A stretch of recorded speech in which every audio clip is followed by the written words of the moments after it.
কিরে ব্যথা পাইছস? না, সুখ পাইছি। আয় নিচে আয়। আম খাবি? নে এই দিতাছি। এ আমটা খাইতে খাইতে বাড়ি যা। এই আম খাইলে কি পেট ভরবো? মন তো ভরবো না। মনটাই আসল রে। আমি তোর মনটা চাই। যদি নাম না আসস তাহলে আমি আসতেছি।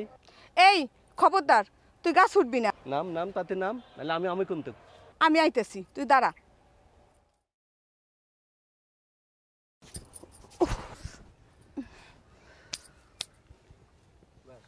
দেখ কুসুম, কতদিন ধরে তোর পিছে আমি ঘুরঘুর করতেছি, তোর মনটাকে আমি একটু পাবো না? জীবনে কোনোদিন পাবি না, বুঝছো চান্দু? দেখ আমার মন তোর মতো চান্দুরে দিমু, জীবনেও দিমু না, বুঝছস? দেখ, তাহলে আজকে কিন্তু তোর মন আমি আদায় করাই নেবো। কেমনে? দেখ কেমনে নে। এই চান্দু, আমার হাত ছাড়, ছাড়, ছাড়।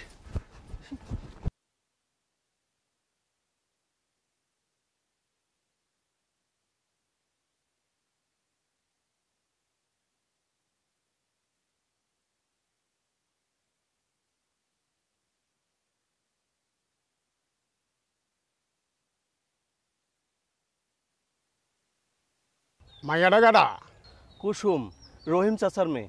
প্রকাশ্য দিবালোকে এমন ডাঙ্গর মাইয়া মানুষের সাথে ফষ্টি নষ্টি করা অপরাধ। এইসব চোখে দেখলে চোখেরও পাপ হয়। ভুল হয়ে গেছে চাচা, ক্ষমা করে দিয়েন। এইবারকার মতো তোমারে ক্ষমা করলাম। ভবিষ্যতে যদি আবার কখনো দেখি তাহলে তোমার কঠিন শাস্তি হবে, কথাটা মনে থাকে যেন। যাও।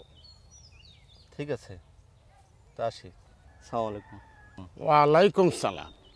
সত্য সব অভদ্র কোথাকার। আল্লাহ।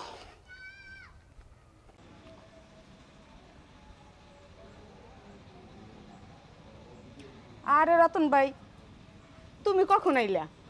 অনেকক্ষণ আগে। তুই কোথায় গিয়েছিলি? আরে বাইরে গিয়েছিলাম। তো তুমি কেন আইছো বলো তো? কুসুম, তোকে একটা কথা বলবো। কি কথা কও দি একটু শুনি। শোন কুসুম, এভাবে পাড়া বেড়ালে লোকে নানান কথা বলে। বুঝাও বাবাজি, ভালো করে বুঝাও। আমার কথা একদম শোনে না, খালি ঘুরে বেড়ায়। বাজান বসো এই জায়গায়। বাজান, এটা তোমার মিথ্যা অভিযোগ। আমি তো সব সময় তোমার কথা শুনি। তোমার সাথে আবার কথা ছিল বাবা। কি কথা চাচা? আচ্ছা বাজান, আজ থাক, আরো দিন বলবো না। ঠিক আছে, আজকে আসি। আচ্ছা, আসসালামু আলাইকুম। ওয়ালাইকুম আসসালাম। বাজান চলো আমরা ঘরে যাই। আচ্ছা ঠিক আছে, চলো। আসুন।